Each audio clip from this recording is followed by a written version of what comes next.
You're listening to the ESO Network, your station for all things geek. Hi, I'm Joe Heath. I'm Toni Heath. And I'm Vincent Heath. No, that's not right. And this is the Watch-A-Thon of Rassilon. For now.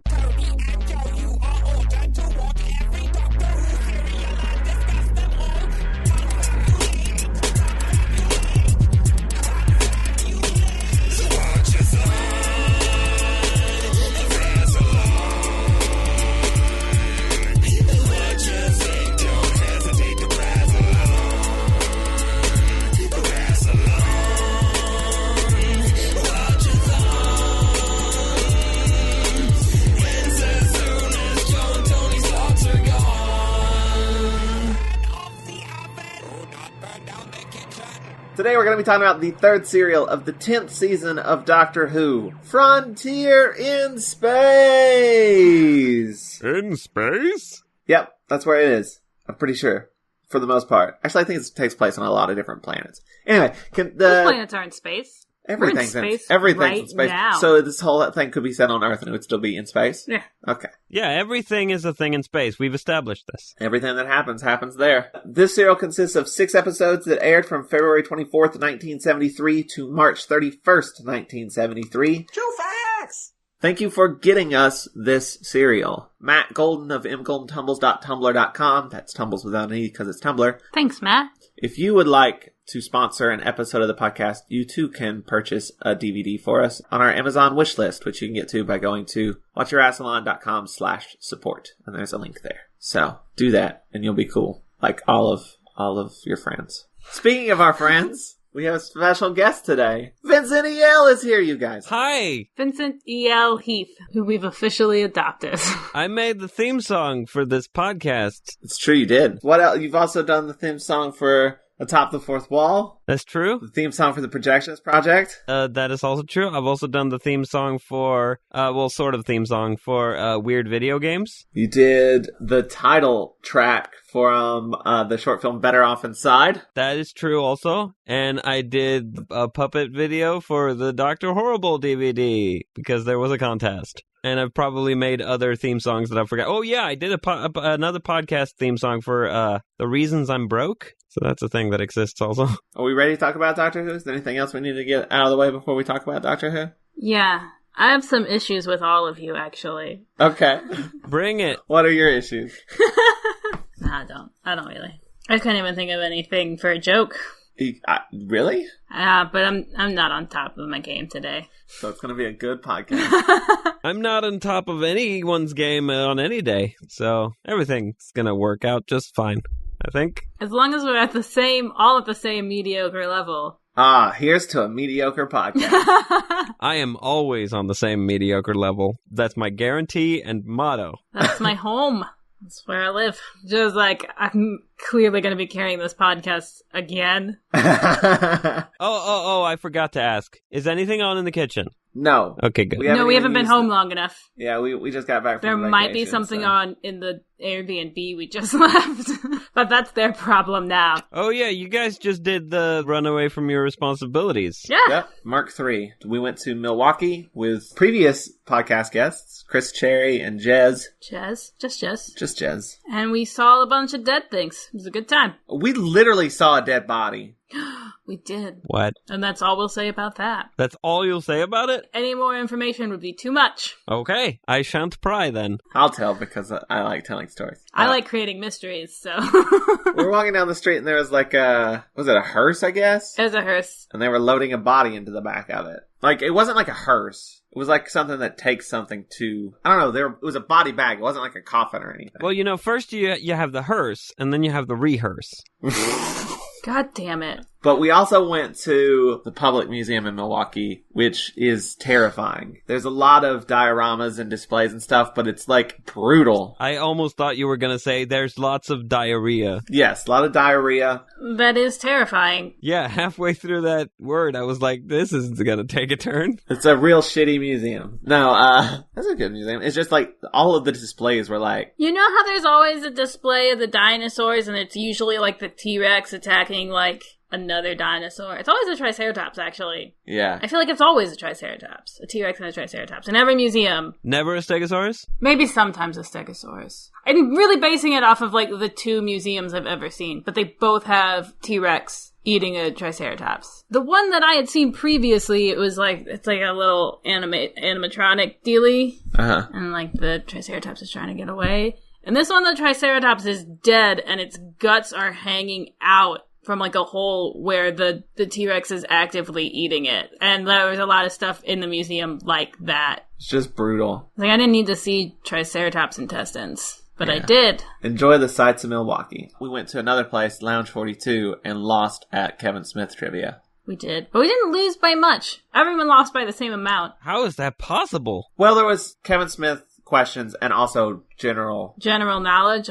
As previously established on this podcast, we don't have a lot of that. There was one is like, how many movies are in the View Askew universe? And you got it wrong. I got it wrong. I forgot one. Which one? The groovy cartoon movie? Yes, I forgot the fucking groovy cartoon movie. But isn't that movie set in a sub-universe of the fictional Blunt Man and Chronic universe? I don't know. You should call I've not actually seen the movie. You should call up the pub and dispute it. Because in the View Askew universe, the Blunt Man and Chronic universe is fiction. Yeah. Well, I guess it exists as a movie within that universe. Well, yeah, it exists as a comic within that universe and as a movie. But it's probably a movie within that universe, just within a subset of that universe, so it still counts as being inside that universe. Well, it doesn't take place in that universe, it just exists in it. It's like how Kill Bill may or may not exist within the Pulp Fiction universe, but it doesn't take place in it. Call him up, tell him we won. Anyway, Milwaukee was fun. Doctor Who. Yeah, let's talk about Doctor Who. Let's get into Frontier in Space. Oh yeah, it's a serial. I watched it, and I've taken very few notes, and I've probably forgotten most of it. So my role here is to be reminded of everything that happened in it. That's great. I can sum it up for you. It's fun doing the podcast when you're just along for the ride. It's 90% the Doctor and Joe in a sale. I will say I love this serial, and I have titles for 3 of the episodes. I have titles for all of them. None of them are good. Do you have a thought? I'm just reiterating that they do spend so much of this episode in a cell. And not like the same cell, like it's a bottle episode. They get moved around from cell to cell. Yeah, it happens a lot. And yet, even though they get moved from cell to cell throughout the serial, this serial is great. It is better than it has any right to be, for sure. Usually if it's like, oh, they spend a lot of time in a cell, and it's like, that's usually a bad thing. But in this serial, it's like, no, that doesn't detract from it at all. This is a great serial where they spent a lot of it locked in various cells. Got more cells than the human body. But there's more Beatles! That's a reference to this weekend. That's an inside joke that happened in Milwaukee for no one's benefit. Well, Chris might be listening to this. That's for you, buddy. I don't get it. Chris was very drunk and was telling us the amount of things. And he was like, there's so many species of beetles. He's like, how many people are on the planet? I don't know, but there's more beetles. How many of this thing is there? I don't know, but there's more beetles. I only know like 4 maybe. Oh, because we were John, Paul, Ringo, George, yeah. Episode 1, which I have titled Traffic Accident in Space! I titled the first episode of this serial, It's Not What It Looks Like. So, there's a they spaceship. land on a spaceship. It's in space. The ship's in space. Yes. Spaceship. And the TARDIS lands there. Well, before he lands there, we meet the crew a little bit. They just couple of pilots. And they sort of set up that there is a pending war about to happen. And things are tense. Yeah. There's this scroll that says, it's a period of civil unrest. And then we pan down, and then ships come by, and then on that ship is 2 robots. Androids, I guess. I don't know. A tall, shiny yellow one, and a small trash can white one. I don't remember any of this. It's in there. And then Kiadi Bundi shows up. Were you guys watching the same episode as me? Frontier and Space Wars. You know Kiadi Mundi? No, I do not. He was in the prequels to this serial. He's got this tall head, and he's on the council. Oh, okay. Yeah. Yeah, he's in this. Oh, he's the Draconian? Yeah, the Draconians. The whole time I was looking at the Draconians thinking like, Kiadi Mundi's got a skin condition. Something happened to that guy. For the record, I did look up that name. I don't actually have the name Kiadi Mundi filed away in my head. I Googled it. I remember Bibble. I do not forget Bibble. But Ki-Adi-Mundi, that's outside of what I guess I know it now, but I'm going to forget. The Draconians look like Ki-Adi-Mundi crossed with the creature from the Black Lagoon. Oh, and another Star Wars prequel thing. The Ogrons, when they enter, they Phantom Menace through the door. I have now mentioned everything I've written down about this episode. Let's go. The pilots also established that they're in a cargo ship. The costumes are great, by the way. Those spacesuits, the guys flying the ship, those are great costumes. They've got those fluffy bits. It's great. They've got big, fluffy shoulder pads. They're like pool noodles that have been cut up, and or like those things that go around like pipes. That's probably what they are. And they've been like cut open and folded over the shoulder. And they've got them around the arms too. Although those might be just pillowy things. They got some like little fluffy, stripy elbow bands. They look like American Gladiators or something. Vince, was it you said they look like they're going to be on Wipeout? Who said that? That was Chris. That was Chris. So they're also, the thing they're carrying is just flour. Yeah. The moment the TARDIS arrives and the camera pulls back and they step out of the TARDIS, there's this great set. There's these lights and there's these railings, and it looks great. It looks like a spaceship. Yeah, it's like, wow, they got a cool set for this. They should have had some of that for the Three Doctors. Some of the good sets. Some sets that look nice. The sets all around on this serial are great. And again, they like built all these amazing sets, and it's like, should we spend some time in them? No, we should spend some time in this jail cell. Well, some of the jail cell sets are pretty cool too. Yeah. But yeah, there's like yellow railings, and there's stairs, and there's lights, and there's these things on the wall, and there's tubes. It's all the stuff you want from spaceships. It's got all the makings of a spaceship. I'm pretty sure every time there's a spaceship, there's usually at least one, I don't know what they're called, but like the board you use for directing, like where you have all your different shots and you can punch them up and all that. Yeah. I always see them in like sci-fi things. That's because that comes from a TV station. And they're just like, that has buttons, shove it in there. It's got that little like fader. Is that in this scene where they get off the thing? In the pilot area, maybe? It looked like there was one, but I don't think there actually was. Before the TARDIS appears on the ship, it appears in space. And the switcher board. The TARDIS appears in space, and it looks like it. They're like, what the hell is that? And then it disappears and lands inside the ship so as to avoid crashing into it. And then there's another ship coming towards the ship. So they try to make contact with it. The ship models are pretty cool too. One of them looks kind of like, it's got that thing at the front that makes it look like the Red Dwarf, but it's blue. It's got a big red thing with the thing at the front. And that thing at the front looks like the thing at the front of one of these ships. And now you know. The more you know. Is that the Draconian battle cruiser or the one that they're in? I don't know. They keep changing. The one that keeps changing appearance, one of those appearances reminds me of the Red Dwarf. They try to make contact with the ship, and it starts making very loud noise. The loud noise is playing throughout the ship, and one of the pilots of the ship that they're on shows up to find out what's going on, and it's to come see the Doctor and Joe, and he sees the Doctor as a Draconian. Yeah, but it's like a really cheap Draconian. Like, it looks worse than all of the other Draconians. It's like they weren't ready. They weren't done making the costumes yet when they shot it or something. Because it doesn't quite look right. Looks sort of like a Draconian. There's an effect over it, too. Yeah, but like, I'm going to take a screenshot of this right now, and I'm just going to... You're going to agree with me that this does not look like a fully formed, finished Draconian costume. No, it really does not. Oh, wow.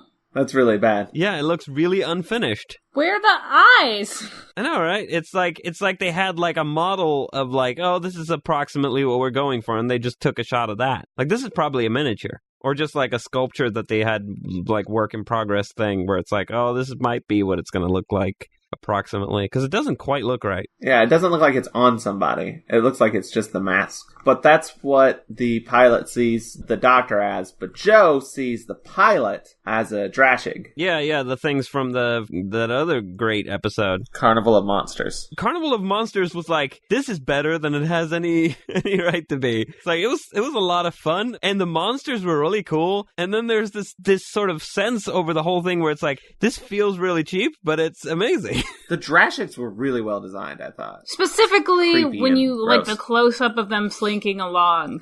The puppet heads were made of dog skulls, or something like that. What? Yeah, they used, I think, dog skulls or like wolf or fox or something, like actual skulls that they molded stuff onto. Why? I watched the behind the scenes of that episode. I didn't watch the behind the scenes of this serial because I've been busy cleaning, but I did watch. Now we're talking about Carnival Monsters. Yeah, they made the puppets out of, not the one that they used in this, but the one that they used before, or one of them at least, or two of them. They used like a dog skull and they put a bunch of stuff on it, and it turned into this great puppet. Upsetting. That is upsetting. Well, I'm guessing they didn't actually kill a dog to get it. They just had it, probably. Yeah, but still, like... Knowing that there are, like, real-life bones inside of it... Well, they're not live bones, they're dead. Well, they're not fake bones. Yeah, I know there's something about it that weirds me out. I can't articulate why, though. It is a bit creepy. It's a bit morbid that they used parts of dead things to make a puppet. But it worked. I'm very unsettled. It was one of the coolest puppets they've had. But yeah, it was made of a dog or something like that. But that's probably why, because as opposed to like reconstructing something that looks animalistic, you're building, like you have the structure there and you're building on top of it. And it had the working jaw and everything. Yeah, there's something too that looks both familiar and unfamiliar about it, I'm sure. It's somewhere in the vicinity of the Uncanny Valley. Yeah, then what happens? There's a docking thing that happens. The spaceships dock. And the Draconian and the Earth people... They Skype a little bit. They Skype a little bit, and it's a black and white screen, because they have those in the future. And it's a Draconian, and he looks a little bit better than the one that they showed before. Still not quite like what we eventually see, I think. But I think it's unpainted, but it's like almost done. I think they were on a tight schedule. Yeah, they're on Skype, and they're like, we're coming in. And the pilots are like hell. The Draconians and the Earth people don't really care for each other very much. No, they're the ones who are going to be at war. Because they are in a colonizing race, I guess. Yeah, and they have, what do you call it, like a treaty, an agreement, and like they both think the other one's been breaking it. And like, if you guys would just knock it off, we won't have to go to war. But if you don't knock it off, like, we're gonna have to make you stop. Both sides are very reluctant, it seems. Yeah, and very confused. They put the Doctor and Joe into a cell. Cell number 1. Cell number 1. Let's keep a running count here. Every time they do this, like, it's either they pass some exposition or they have a cute moment. Well, before they do that, we get to see a more finalized version of the Draconian. Looks more finished. He's got a beard, and he's painted, and he's got the shoulder thingies, and he's got the full costume. It looks really good. So it's an effective design. It's like, this is like, I feel like the budget was higher for this serial. Like, it feels like at least Star Trek. Especially since, say, the 3 Doctors. I feel like we've had a dramatic jump in quality of set design, of costume design, a lot of the art behind it. It feels more like the thing that it is instead of me going like, sure, that's a spaceship. Right. I'm like, that's a spaceship. They're in a spaceship right now. They're nailing it. Although, to be fair, costumes are normally on point. Even when I'm like, that wasn't my favorite serial, I was like, had a great costume though. Yeah, everything comes together production-wise on this one. Yeah. I feel like. Everybody finally got up to the costuming's level. Yeah, but I think the costumes got more budget this time, too, because it's like there's more stuff going on with the costumes. And the masks, too, like the alien mask. It definitely feels like we got an extra chunk of change. It like they blended into like their real face very naturally. You can sort of see where it gaps with the eyes, but it's like it's passable. It looks good. Like it works. It looks good on him. It looks a little less good on some other more secondary Draconians. You can sort of see it's a little looser, but well, yeah, that's the Planet of the Apes thing where it's like you've got the good ones, and then you've got the ones sort of that get the cheaper, faster mask, where you just sort of slap a mask on them rather than sort of glue on a bunch of pieces. At some point, I don't remember this first place they get held, but it's at this point that we find the Doctor just sort of tells Joe briefly about the Draconians and the... She calls them dragons. Well, yeah, they called them dragons, and he's like, maybe don't say that. Is that before or after the president? Because the president shows up before we get to see them put in a cell. Because there's a Draconian having a conversation with the human president. She's got a cool outfit, too. I'm trying to remember what it was. It was orange with a collar. Everybody has very high collars in this serial. Not the Draconians. They've got high shoulders. You get a collar or shoulder pads. Those are your options. This is where they're like talking about the treaty and stuff, and they say that the Draconians have been breaking the treaty, and the Draconians are like, no, we've not. You've been breaking the treaty because they both think that the other one has been, like, stealing ships. And they're like, well, we just got a phone call from this one ship. A distress signal saying that they've been boarded by Draconians. They've been attacked by Draconians, and we have to go help them. And what do you think? They're lying? And the Draconians like, what do you think? I'm lying? And they're just both like, I don't know. None of us know what's happening. And that's very tense, and everyone's very mad and confused. And then they get put into a sail. He sort of explains that calling them a dragon is kind of a slur, basically. But, because they hear the sound thing again. Then they realize that the sound is what is causing the problem. We also cut back to the president for a second, and there's like a news broadcast going on this wall. It's projected onto like this weirdly shaped sheet. And it's like, that is a terrible aspect ratio for your TV. It's just like a fucking throw rug on your wall. Yeah, the edges are very crinkly and uneven. Hey, we have a person of color, though, as the news reporter. We do. And he's wearing a really awesome purple outfit. I like that outfit. A lot of good outfits. I feel like there has been lately an effort to, when we're telling a story about Earth, to make Earth feel very global and not just England. That seems like that has been like a conscious choice somebody has made like recently. Well, that in the future, the Earth will be unified, or at least pretending to be. That's good. I think that's a general assumption because all the other planets are. Because once you go space, it's like, we're all from a planet. Yeah, it's like too much information to be like, what's your planet's culture specifically where you're from? It's like, I couldn't tell you anything about Earth. I could tell you about like Missouri and Georgia. Yeah, I think they're probably taking after Star Trek with the whole, like, oh, you got people from different places on Earth. It's just Earth. Not that Star Trek will necessarily be the first to do that in any medium, but on television, they kind of made that a big thing. I don't know if they did it first, but they did it big. They seem to be going out of their way more to include people of different, nationalities on just like when you have somebody kind of like in the newscast in the background, or anytime there's like a galactic federation sort of deal that's representing Earth, that cast is always like fairly diverse. And it seems like that was a conscious decision on somebody's part. So yeah, I think they're catching on to that because they really dropped the ball during the Second Doctor era on the diversity thing. Yeah. They gotten better. I mean, I'm assuming they're going to get worse here and there occasionally. Especially as, like, showrunners come and go. And back to the things. There's a thing with the sonic screwdriver. Yeah. Well, okay, first off, he says he can't sonic the door because there's no bolts on it. It doesn't have bolts. That limitation is going to go away, I feel like. Yeah, they changed it to it doesn't work on wood in the new iteration. I feel like they're, like, legitimately using it as a screwdriver at this point. Like, how can we twist this a little bit so it works on other things? But it's going to I think it's slowly becoming more it magic detonated mines in the last couple of ones. And the Sea Devils, and it blew up the gas swamp thing and Carnival of Monsters. But yeah, I mean, he does eventually sonic the door anyway. He just like, I can do it like this instead. Because the Ogrons are coming on board the ship. So everybody's sort of distracted by that because they're doing the Phantom Menace thing. Yeah, because the Ogrons are a thing. Yeah. You guys remember the Ogrons? From that terrible Day of the Daleks? I don't understand why they keep trying to make them such a thing. They're mercenaries, right? Yeah.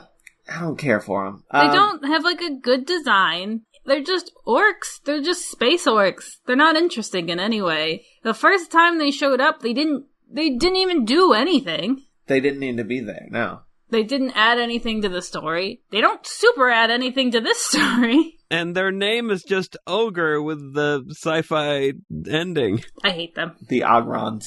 Like, as a monster design, they're one of my least favorites. Are they trying to make them their own Klingons? Is that what they're going for? Where they're, like, trying to establish them? It doesn't work. I don't know, I feel like with the Ogrons, part of their sort of thing is that they're really stupid. And that's boring. But that's realistic, though. I mean, the whole idea of the evil genius is, like, that's a subversion of reality that's become a cliche. Because, like, evil is just stupid plus power. I don't super care for the Ogrons. They're terrible design, and they're boring. Anyway, they're trying to cut in, and the Doctor and Joe open the cell door that they're in. with the Sonic somehow. They do something different. I don't remember what they do, but it works. They open the door, but they are immediately caught. And the doctor's like, oh, sorry, and shuts the door. They swing the door open and they're like, out! And they leave. And Joe's like, that's where we were going anyway. Yeah. She says it so fuck you. They've been writing Joe so well lately, and it makes me happy in my heart. Yeah, Joe is great in this serial. I feel like from Peladon, they've figured out how to write her. But then the Ogrons enter, then they shoot the doctor. And that should have been the cliffhanger. You'd think. It should have been. He's been shot. There's multiple times where like, well, that's the cliffhanger, and then it's not, and then the episode ends on something like not at all cliffhangery. That's kind of the one weakness of the serial is the cliffhangers are misplaced. Because then we cut to back to the president, who's being told that people are not very happy with her. They've burnt an effigy of this woman in Los Angeles. Los Angeles. Which is apparently the British way of saying Los Angeles. And then we cut back and the doctor just wakes up and he's fine. He is a little bit rough around the edges. Yeah, but he's mostly okay. I mean, yeah, he's not dead. They stunned him, basically. Yeah. I'm just pointing that out because I like any time that the doctor is vulnerable. Okay, moving on.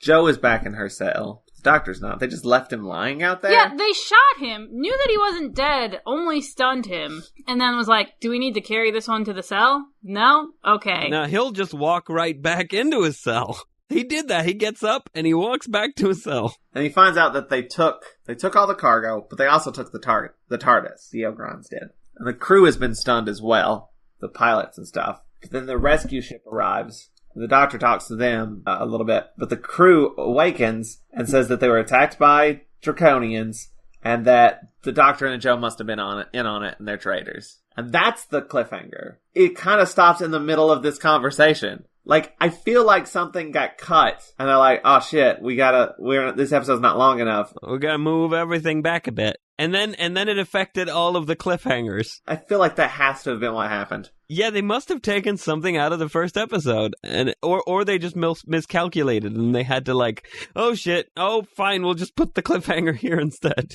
And it kept happening. And then they had to add stuff to the last episode, probably. Because then, at the beginning of episode 2... Which I have called The Sound of Fear. Oh, I like that one, actually. I've called it Locked Up and Doing Bits. That's an apt description. But yeah, we get the longest recap, I feel like, of my life. They play, like, the entire scene from where the people come on board, and they're waking them up. The Draconians attacked us, and they're traitors, and, like, it's that entire scene. It's a minute long. Yeah, I timed it. They're probably trying to adjust back, but they failed. And then that, like, further, like, establishes that didn't feel like the cliffhanger, because it just, where we reach the point of the cliffhanger, it just naturally keeps going. Can you read this note you have about what the rescue crew looks like? They look like fancy wrestlers.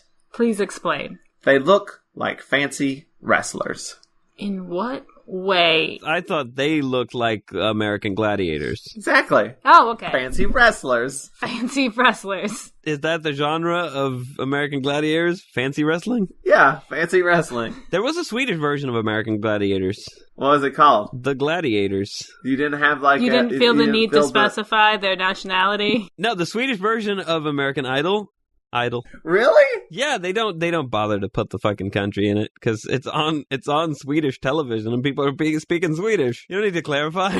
It's fine. There's one country where people speak Swedish. Also, putting the country in the name of anything sounds really tacky. Yeah. I mean, that's why we do it in America. Like it's baked into American culture and it's like normalized, but in Sweden, like if you keep pointing out that things are Swedish, you start sounding like a racist. Joe and the doctor get put back in the same cell. Joe starts like pacing back and forth, trying to make plans. The doctor's just like, calm down. We're just gonna hang out here, wait till we get to Earth and get to talk to somebody who's important. That's the plan we're doing. Stop trying to like Shawshank your way out of here. This is one of they get stuck in a cell and are being adorable bits. They go from cell to cell just doing a bit, and then the next cell, and then they do a bit. That's basically this whole episode, right? They're just going from cell to cell doing bits. That's basically it. Not a whole lot happens other than that, but it's great. It's a great episode. How many cells are there in this episode? 2? Well, I think so far we just had one in the first episode. They get put back in at the beginning of the second episode, and now they I think they land on Earth and get put into a bigger cell. And they do another bit. The one guard, the Earth guy, is like, you should tell them everything. They're going to question you, tell them everything, or you're going to get the mind probe. And then Joe and the doctor are left alone, and Joe's like, what's a mind probe? And the doctor's like, this is a mind probe. And he tells this story of how he gave this mind probe a nervous breakdown, and it shut off because he was telling the truth, but the truth wasn't very believable. Which was, what was it? He met a yellow horse. It was like a polka dotted elephant. It was something really weird. He's like, I have a meeting with a yellow horse and a polka dotted elephant, something like that. And it was apparently 100% true, and the machine just broke down because it couldn't believe it. Which I don't think that's how machines work. Probably not. Electric monks are designed to believe things. But other than that, generally, that's not what machines are for. The mind probe is basically a fancy sci-fi version of like a lie detector. But anyway, that's another example of getting stuck in a cell, and he explains something or is adorable, and this is both. Mm-hmm. So the Draconians and the Earth people, the president and all that, bring in Joe and the doctor to question them. And they ask the doctor who his employer is. And he's like, I have no employers. Even though he's kind of been working for UNIT. He's definitely employed at UNIT. He's definitely just forgotten that. Well, whenever he's not at UNIT, he sort of conveniently doesn't think about it. He doesn't think of himself as working for UNIT when... Well, I mean, he currently isn't working for UNIT because this is the future. So he's no longer working at UNIT because he's out of sync with the timeline. So he was working at UNIT hundreds of years ago. But not now. Do they get taken to another cell? No, they get taken back to the cell. Yeah, they get taken back to the same cell, but there's like this incredibly long scene of just them walking to the cell. For no reason. I mean, it's a good set. And somebody was like, oh man, they pulled up at their location and was like, we gotta use this. Is it the same set doubling for another set or for another cell? Or is it supposed to be them being taken back to the same cell? They're getting taken back to the same cell. They were getting questioned. Because the long walk really made it seem like they were being brought to another cell. See, the long walk, I thought they were getting taken to the mind probe. And then, when they just got back to the cell, I was like, oh.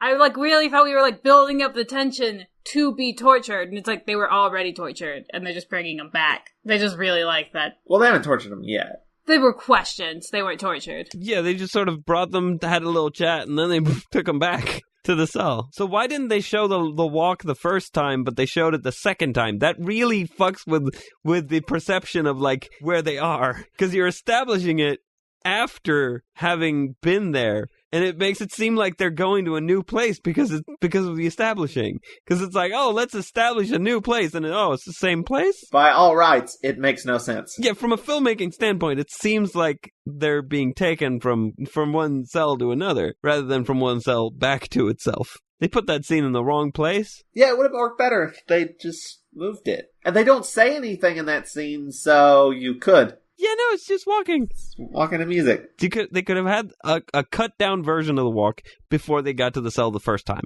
What if it would have been worse if they'd had it before and after.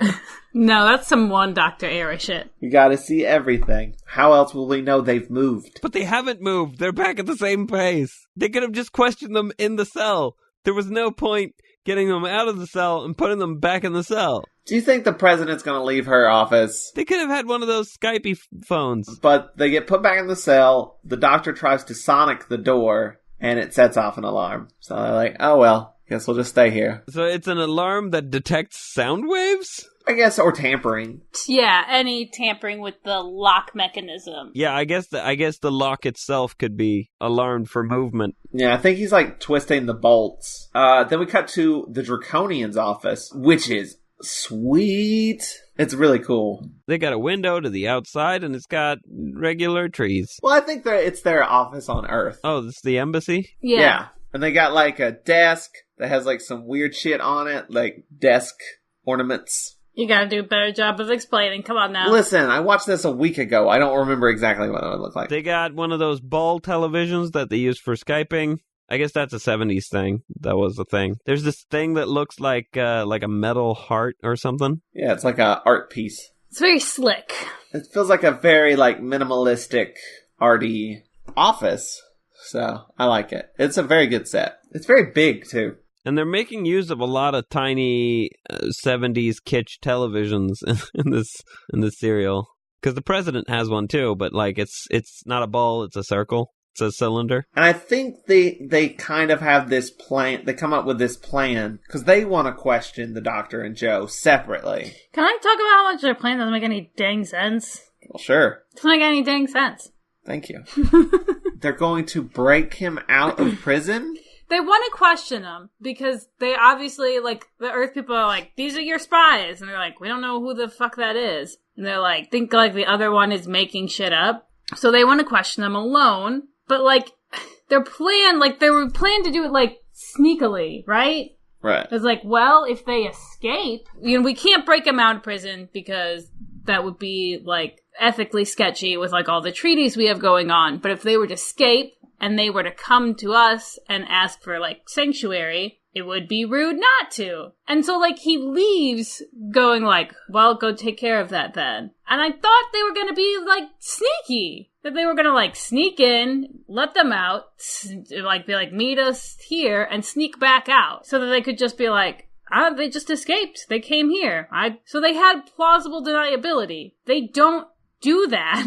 No, they just straight up, like, rushed the place. Yeah, they've rolled a 2. Also, we haven't said that the Doctor has this theory that there's a third party, which is the Ogrons. And they're using this to, like, start a war between the two, yeah. And nobody believes him. He keeps trying to tell people, and everyone's like, nah. Nah, it's the Draconians, or nah, it's those Earth people. But yeah, instead of doing, like, literally the plan they discussed about being sneaky, they just have a shootout. Yeah, they just show up, shoot some people, and kidnap the Doctor. And kidnap the prisoners. Well, they don't get Joe. They just get the Doctor. Also, like, he calls and he's like, hey, Miss President, I'd like to interrogate the people. And she's like, okay, we'll do it together. And he's like, okay. So, like, they kidnap them during, like, the transfer. So it's really obvious that he did that so that they would move him. The Draconians take the Doctor, but not Joe. Joe is questioned by the President. The Doctor's questioned by the Doctor's questioned by the Draconians. Emperor? Was that his? He might have been. I don't know. Alright. And the Draconians also want to do the mind probe on the Doctor. But the Doctor does karate, like, falls backwards in his chair and rolls out. Yeah, I could not tell if that fall was intentional. I couldn't tell if he tripped over the chair and was like, I'm making this work. That's what it looked like. Well, it worked. It was great. I love that moment. It was amazing! And then he runs out, but is immediately caught by the Earth people. Yes. Who take him back to the cell. Is he held in a cell when he's being questioned by the Draconians? No, he wasn't. Sadly. He did not get put in a Draconian cell. Missed opportunity. They get put back in the same cell, right? From before? Yes. We're still at cell count number 2. Because when I was watching this, and I was barely awake, to be honest, I was the whole time thinking, every time we saw a cell, it's like, oh, another cell? Because, like, the whole idea of, like, showing the same set over and over again just didn't even occur to me. I was like, no, this is another cell. We're only at a 2-cell count currently. Yes. We'll keep track as we go along. We're getting more, though, right? Yes, we're definitely getting more. At least 2. At least 2 more. At least 2. There might be more. I can't remember. We'll see as we go along. And then we hear the sound again. The sound of fear. Is this when the Ogrons burst in? They bust through a door because he hates doors. Those Ogrons hate doors. Well, they get it from the Daleks. That should have been a clue to the ending of the serial, and that the Ogrons had previously worked for the Daleks. Spoilers, the Daleks show up. But, like, I did not see that coming. I was genuinely shocked by it. I eventually saw it coming. I'll let you know when I first thought, Daleks might show up. Not yet.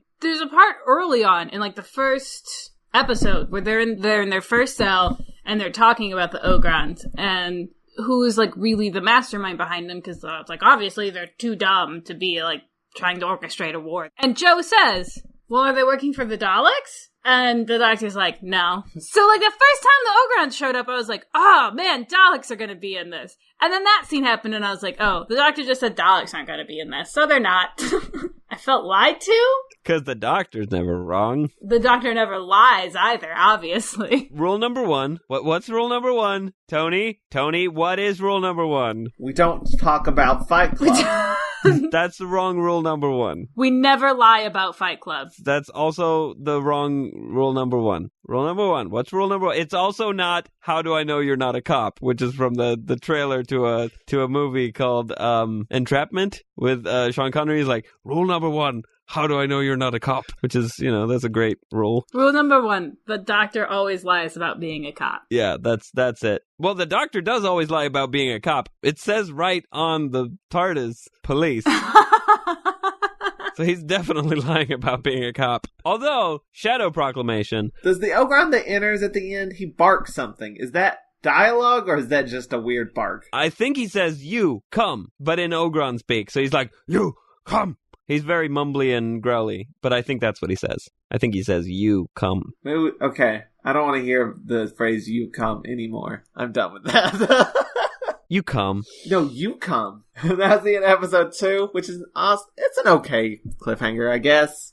And we're now into episode 3, which I've called Probing in Space. I called it The Big House on the Moon, which is kind of like the Little House on the Prairie, but it's the big house on the moon. Oh yeah, this is the episode where the serial for me took a left turn. Where I was just like, oh, okay. I will say there was a scene that got cut here. I know for a fact. Okay. There was a whole scene with the president and the woman we're about to meet, but her whole scene basically got cut except for what she does in the scene. She had dialogue, but it got cut. So that might be part of the reason things got shifted around. I don't know. So it happened twice, maybe. It maybe happened in the first episode, and then they adjusted it by having a long recap, and then it happened again here. It's possible. Because we have the president getting a massage, like a head massage. Yeah. While she's talking to someone else. That whole scene, there's 3 women just in the room talking about politics, and I was like, this is nice. Well, 2 of them were talking. One of them was just giving a massage.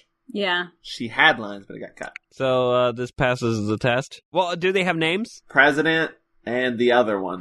Listen, if they had names, I wouldn't know. I can't remember names of anybody in any serial. If they have names, it passes the test. But if they don't have names... Well, the president definitely has names. Has names? She has multiple names. I don't know if that other character is named ever. But it was nice to see. I was like, there sure are a lot of women on the screen at one time. So the secretary's name is Secretary, so it doesn't pass this test. Oh, and the president is named President of Earth. So who's Sheila? Because that's a woman with a name. Oh yeah, that's the massage person. She has a name. The massage person who has no She lines. gets a name? She gets a name. The president doesn't get a name. The secretary doesn't get a name. But the masseuse gets a name. So, yeah. This episode was 2 names away from passing the test. I mean, they have titles. I don't know. I mean, the doctor doesn't have a name. That's true. So then a shootout happens with the Ogrons. The Ogrons do not get the Doctor and Joe, and Doctor and Joe are put back in the cell. So this was pointless. We're still in cell number 2. Cell number 2 happens for a long time. It does. I kept thinking they got moved from cell to cell, but it's really just cell number 2. I mean, there are more to come, for sure. Wouldn't it have been better if they had been moved from one cell to another the whole time? And it's noticeably different cells? Different sizes, different types of containment. That would have added some variety. The doctor is about to be moved, though, from a cell to a prison. Well, that's a type of cell. Yeah. A prison is a type of cell. It's a thing that contains cells, generally. And knowing is half the battle. The doctor is mind probed. He tells the truth, and the prober's like, maybe he was brainwashed to believe it. Increase the power. And then the machine breaks, because the doctor is too truthful. Didn't this happen in a previous serial? Wasn't it the one with the little robots?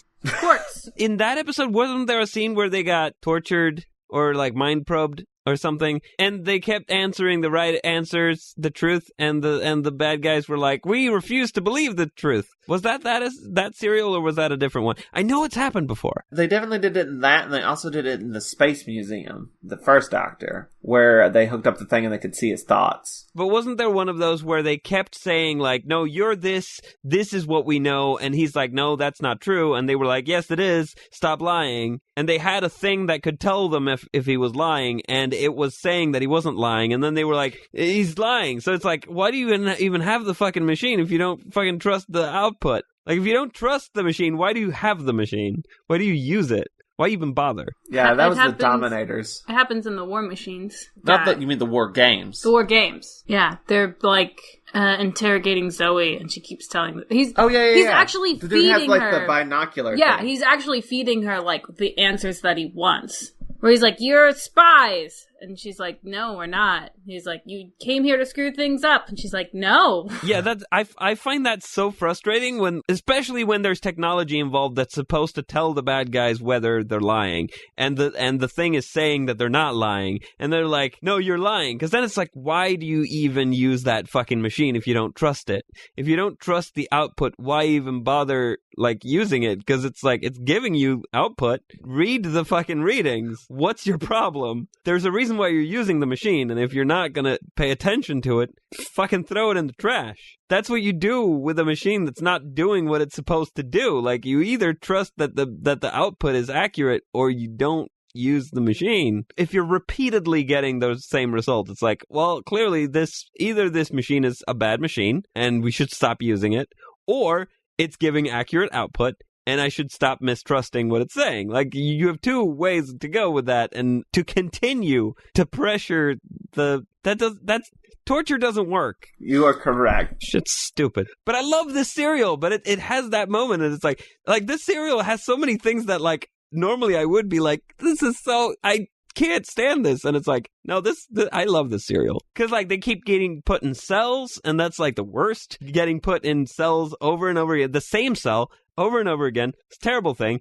Works somehow. Mostly because it forces them to have like quiet character moments, like small character moments, and I enjoy that. And there's frustrating, stupid villains who just won't listen to reason. And there's interrogation with assistance by machine, and they don't trust the output. Like, there's all these things that, like, normally I'd be like, fuck, what is going on? Stop it. And yet, I love the cereal. I can't not. Somebody left a comment on, was it one of the GIF sets for the Time Monster, I think. And it was something along the lines of, I was having so much fun watching this cereal, I just forgot to think that it was bad. And that's how I feel a lot of the times. Where you're like, sure, if I like looked at it objectively, that's kind of a mess of a thing and not very cohesive. But I was having so much fun watching it that I forgot to look at it objectively. And so it's a good cereal.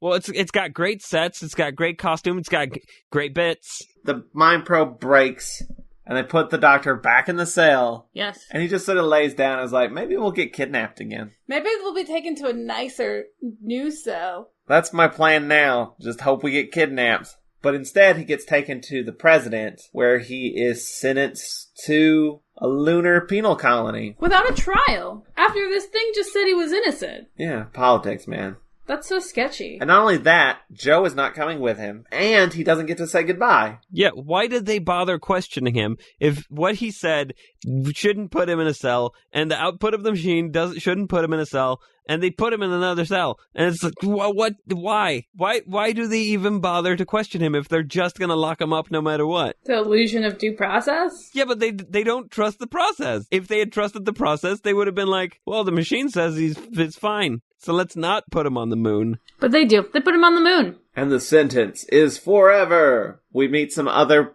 prisoners in their blue scrubs. And the Doctor, like, immediately is like, hey, who wants to escape? Anybody want to escape? Let's escape. Who wants to do an escape? Just, like, very bluntly, too. He's not even being subtle about it. But he makes friends with, like, this one guy who he's always doing a peace sign with. And an older guy who is going to help him escape. They are, what do they call themselves? They're like the Resistance, but Yeah. They have a name. Like the Peace Coalition. There's a professor, and there's like a young kid. Who was a student of his at one point. Yeah. And there's also the dickhead character. There's like the, I run this prison, even though I'm also a prisoner. the like guy. overseer guy. Basically, I don't even really think there's a lot of, like, guards or anything. It's just like, you're kind of fucking stuck on the moon. What are you gonna do? Run? Right. There ain't no air out there. Patel, I think, is the guy. The younger one, right? Yeah, and the professor is Professor Dale. Patel's the one who's always, like, throwing the peace sign. But then the president calls in the commissioner. Is it the prison? Works for the prison or something? I don't remember. But anyway, it's the master. The commissioner is the master. He doesn't work for the prison. He showed up because he has a claim on their prisoners. Right. He says he's a commissioner from wherever. Sirius. Oh yeah, because before he shows up, the president and the guy, they're sort of looking through files and they're going, oh, these are criminals, the doctor and Joe, because we got this information from the guy, and then the guy comes in. You were so angry. He showed up and you were like, fuck.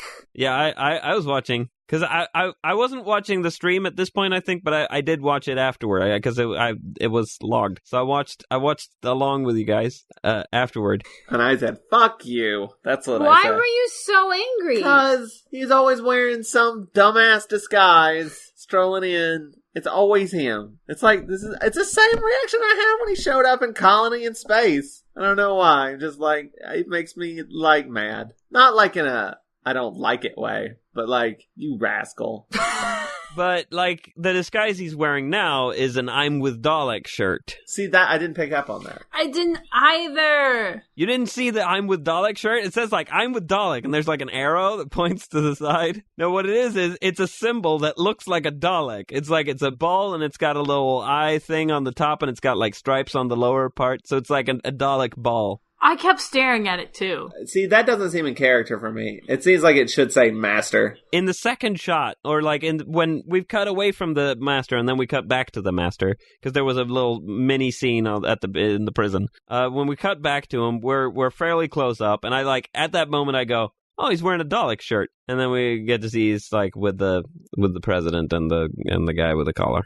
Right, the general. He's a general. His name is General Williams. Is that him? Yeah. He's the one, by the way, who's like the president's like, we gotta figure out what's going on and be diplomatic, and he's like, war now. Can we do a war now? Let's do a war now. I want to do a war now. Please and thank you. And meanwhile, the doctor is basically just going around still being like, hey, we doing that escape thing yet? Is that happening? And they're drinking out of sippy cups? Yeah, I don't know why they're given sippy cups. Like, they're given their, like, nutrient goo, but they all come in sippy cups. And he pops the top off to, like, sniff it and then puts the top back on. And I was like, why are they all sippy cups? Can they not be trusted?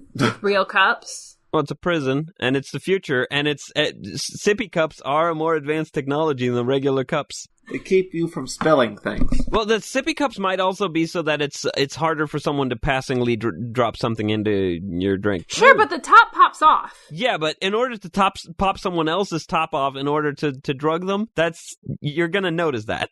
So it's possibly to make it harder to drug people. Because sometimes drugs get smuggled into prisons on the moon.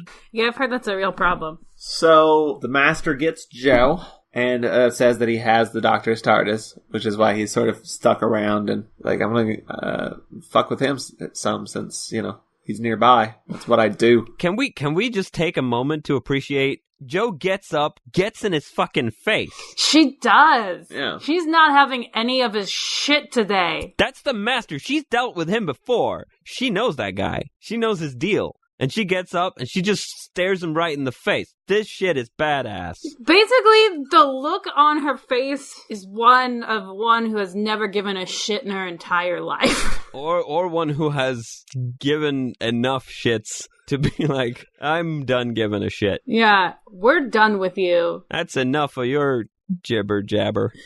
She looks like Joe saying, fuck you. Exactly. Like, you showing up every fucking week. What's up with that? We're fucking traveling through time and you're still showing up. Goddamn master person. Which, let's talk about that for a second. Oh no. Yeah. This is the last serial with Roger Delgado as the master. Oh, is it? Aw. That sucks. Yeah, I mean, they really squeezed everything they could get out of him, but still, like, he's good in the role. He owns it. He's particularly good in this serial, too. They had planned on bringing him back for next season's finale, but that didn't happen because, So he doesn't even get a death? The last episode of this serial is his last episode. But it's not like he got written off or replaced. It was, he passed away. He was in a car wreck. Oh, I wasn't aware of the details. The original plan was having him come back at the end of next season and like either reveal that he was either the Doctor's brother or the dark side of the Doctor, and then he would sacrifice himself to save the Doctor. That was the original plan. It was going to be called The Final Game, but that all got shelved. Sad. Does that mean it's also time to do our final ever laundry update? Yeah, Tony. What's up with your laundry? It's all away. Yay! It's all put away. Good job. Put it all away, and it stayed put away. I only cried a little bit. That's a lie. I cried a lot. We sorted everything, and then we put it away. Yeah. I feel like it's fitting that it's happened on his last serial. Yeah. It was completely unintentional, but it kind of worked out that way. It's like a tribute. Anyway, the asshole prisoner guy or whatever orders a spot check of the professor and then just says, hey, the escape plan is planned. There's you and one other person can go, and there's going to be like a ship waiting for you and a spacesuit. Like sneakily says this while patting him down. He, the professor has to pick someone to go with him because he can only have one. And he picks the Doctor, this new guy, over his own student. Who's been like, and he does not seem that upset about that. He's like, yeah, that's fair. I was like, he's gonna be in Moon Prison for the rest of his life. 5 minutes ago, he thought he was leaving Moon Prison. That's a bummer. Who's this guy? Nobody. I mean, he does tell, like, the whole story of, like, I know what's going on here, and I can stop the war. And he's like, well, we need you then. And then throws them the peace sign as they walk away. Yeah. But I feel really bad for that guy. I don't want him to be stuck in Moon Prison. I'm assuming he got out eventually. You know, we never come back to him, so who knows? The professor picks the Doctor. They they go to the little supply closet or whatever where their spacesuits are, and they put them on. The door gets locked behind them. They're in the airlock. And it gets locked behind them, and the Doctor's like, hey, these air canisters are empty. There's nothing in them. And they've been betrayed or something. And then something happens with the air. They're getting depressurized, which is indicated by a red bar in a tube. The airlock is getting ready to open on the wrong end, and they don't have any air. Their air canisters are empty. And that's the cliffhanger, which that's an alright cliffhanger. They're about to die, so that's a cliffhanger. That's high stakes. And we're now into episode 4, which I've called Serious Crimes. I've sort of half-assedly called it Cellular Rearrangement. Mine's a pun. It wins. Mine's a pun, but it doesn't make sense. So Professor Dale passes out, but then the Master fixes it and comes in. Here I come to save the day. That's what the Master does, right? He comes and saves the day? When his boyfriend's in trouble, he does. When his boyfriend's in trouble and he hasn't done anything to put him there, or he has done something to put him there, but he's actually for real dying this time. So the Master takes them to the governor. They're guilty of, escaping. They're going to be put in a solitary. And the Master's like, that's cool and all, but I've come for the Doctor. You gotta give me the Doctor. So I had dibs on this one. The governor's like, no, you're not allowed to have him. This is moon rules. We're going to put him in solitary the first rule of on the moon. Moon prison. How do I know you're not a cop? The moon prison lies. Yeah. And then the Master's like, oh, I am a cop, and shows him a laminated piece of paper. I love that it's laminated. It's not like a laminated ID. They're like his papers that say, like, he's here to pick up the Doctor. But it's like a full sheet of printing paper, but it's laminated. And he basically kind of blames the governor for something, I don't remember. Like, sort of like tricks him into letting him take the Doctor. The Doctor says that they were basically betrayed. And he's like, doesn't matter, you were escaping. He's like, one, you didn't. You got, like, bad air canisters while you were escaping and you're dumb and it's your fault. But somehow they managed to, like, tie it back to him. Like, no, you definitely arranged it. We can prove it. I think it was just that, like, he was just threatening, like, an investigation. He's like, I'm a commissioner. If I go to somewhere and ask for an investigation of this incident, what do you think will come up? He's like, okay, fine, go. And this is when the Doctor gets confronted with his list of serious crimes, which is crimes he committed in serious something or other. 5, I think. Then the Master sort of, like, casually mentions that he has Joe. Because, like, the Doctor's not, like, just sort of like, well, whatever, stupid Master. But then, like, he's like, also, I have this prisoner, Joe. And then the Doctor's like, all right, I guess I'm your prisoner now. I guess I'm coming with you. Because he wants to He wants to be with Joe. The Master knows that Joe and the Doctor are a team, and yet he's like, yeah, I'll just put you in the same cell. And this is cell number 4, right? Yes. Yep. We'll count the prison as a cell because It's a prison. the Master references the Sea Devils. He's like, hey, you remember that time I was in prison?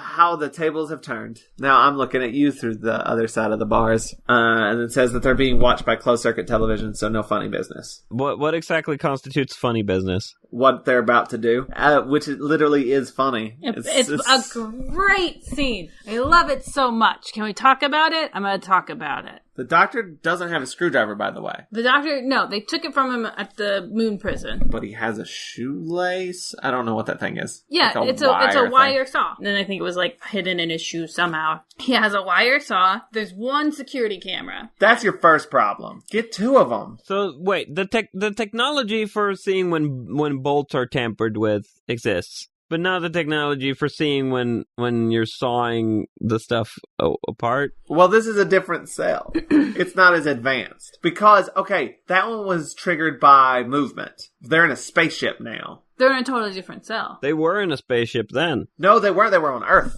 Not the first cell. The first one was on a spaceship. But Yeah, but they got out of the first cell. out of using the sonic screwdriver. Yeah. The one that the alarm went off was on Earth. I know it's confusing because we're on cell 4.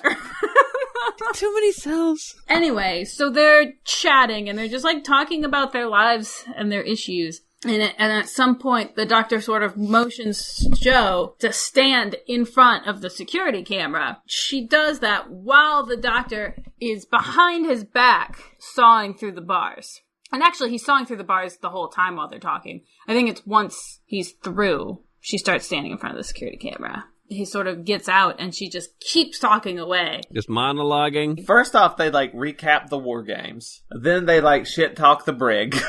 It's so good. That's right, they do. He was talking about meeting the brig and how he realized he's just a person who only, a soldier who only thinks about war. And she's like, well, he is a brigadier. It's not even like they thoroughly need to be doing this either, because the Master's just sort of stopped watching them and is reading War of the Worlds. I don't know why he's reading War of the Worlds. I guess that's what the plan he's executing. Well, he's got to learn the lesson of, you got to avoid those, viruses and bacteria. I'm wondering if, they wrote this stuff for Joe, or if Joe's improvising. Because she talks a lot, nonstop. So, yeah, he gets through the bar, and they have, the really cute scene where I can't recall what they're talking about, but he's like, oh, there's a lot of red tape, but you just have to cut your way through it. And she's like, have you cut through the red tape? Yeah. And he's like, I sure have. I sure have. So then she moves in front of the camera, just keeps talking, and at this point she's talking about, the Master's always trying to, help you, and you're always like, nah, no thank you, and I think you really need to start rethinking that. I really think, if you just, took one of his offers one of these times, everything would be fine. For some reason, it's at this point that, the Master turns her down because she's talking too much, and, I thought he would be, turning it up, being like, fucking tell him! That's what I've been saying. All along! Finally! Somebody with some sense! But yeah, he gets out and he does his whole thing, but all the while, Joe is just in front of the camera, just blah, blah, blah, blah, blah, blah, blah. Yeah, he puts on a spacesuit and he's gonna go out and fiddle with some stuff on the outside of the ship. I don't entirely remember what. But he gets out there and the Master's like, oh, I need to change directions, and blasts away, and the Doctor drifts off into space. And that's the cliffhanger. No, it's not. More dangles off into space.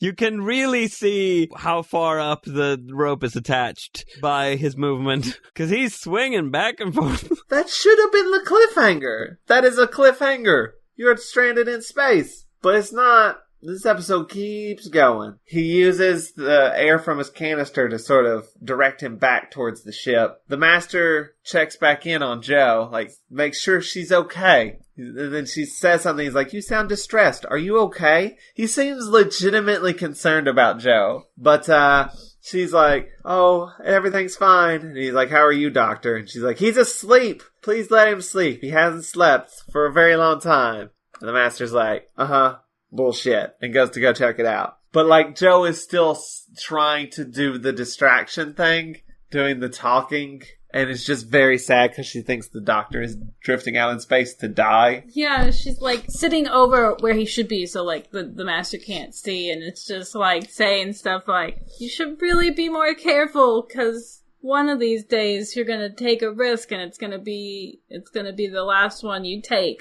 And she's just crying and it's cute. But the master comes in and puts Joe in the airlock. The master is like yelling out the doctor, like, I know you're here, and blah, blah, blah. Because she says that he went outside and he's like, yeah, I still don't buy it. Which is good because, I mean, the doctor did get back on the ship. The doctor, like, whips the gun out. He has a gun that he pulled out of a little cubby hole. A gun cubby hole. His gun cubby. The doctor, like, whips it out of his hands with something. I don't even remember what. Like his jacket or something. And they get into, like, a little fight. Some fisticuffs. But the master is like, I'll shoot Joe off into space if you don't, reveal yourself. Which that also would have been a good cliffhanger. I mean, the Draconians, they get on the ship after. That while this is happening, they are, like, actively boarding the ship. Yeah, they dock. So it's like he couldn't even, like, shoot Joe off into space because the Draconians lock onto the ship. They come in with Joe and are like, you guys went into Draconian space.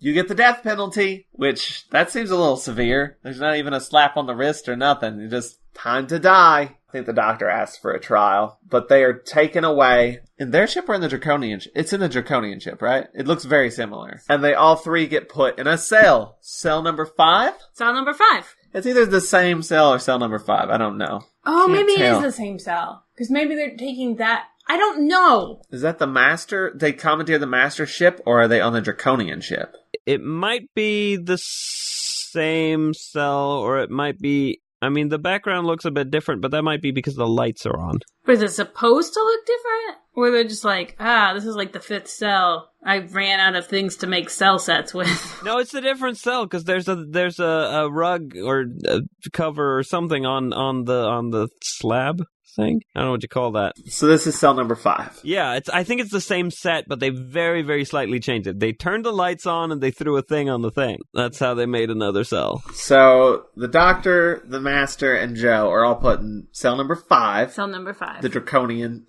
ship cell. Unless the Draconians just turned on the lights and decided to decorate. You can't be comfortable on that flat, hard surface. We're just going to throw a soft thing on it. So you're a little more comfortable in the cell. Right before we kill you. So the master's like, look guys, I'm going to take a nap. Lays down and pulls a thing out of his pocket and sends a signal. And that's the cliffhanger. It's the Ogrons. The Ogrons are following him now. Yeah, that's the cliffhanger. That's a terrible cliffhanger. You had the doctor drifting in space. You had the master threatening to shoot Joe into space. Both of those are adequate. There was literally, while we were watching this episode, I was like, that's the cliffhanger. That's the cliffhanger. And I was like, shit, what is the cliffhanger going to be? And I jokingly said, this is going to be the cliffhanger. And then it fucking was. And I was like, no. I was like, we just keep upping the, ante here and it keeps not being over. What mind-blowing thing are they going to do to, actually end the episode on?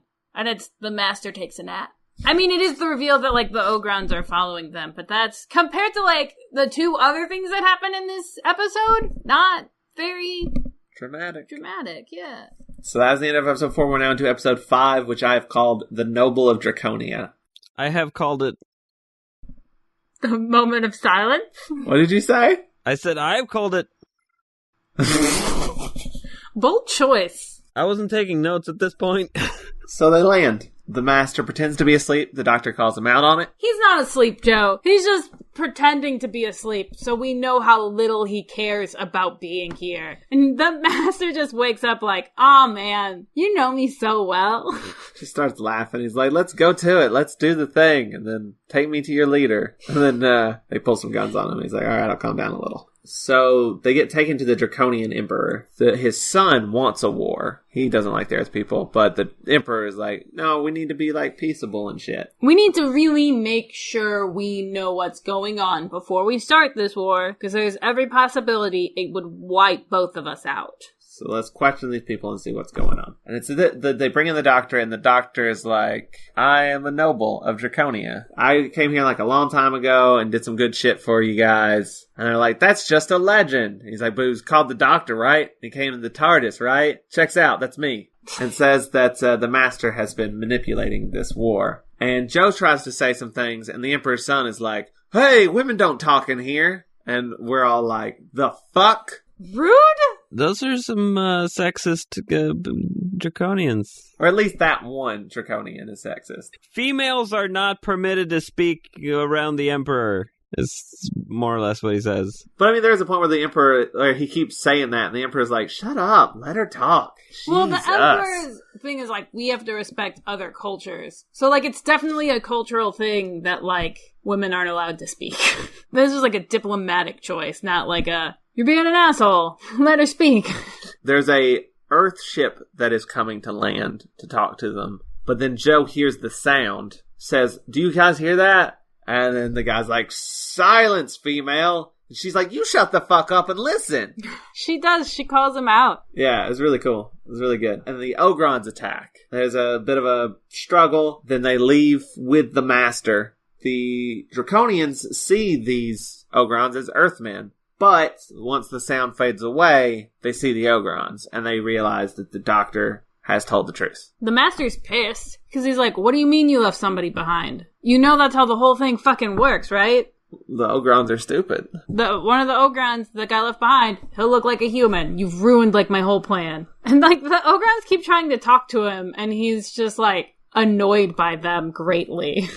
I mean, they have a long political talk, and they're basically going to try to make up with the Earth people, right? They're going to go back to Earth and say, hey, this is true. We have this Ogron to prove it. They're going to take the Ogron there. I mean, they all get in the ship and they leave. And now we have a Ogron in a cell. Does that count as a cell? I mean, it counts as a cell. But not one that Joe and the doctor are in? Yeah.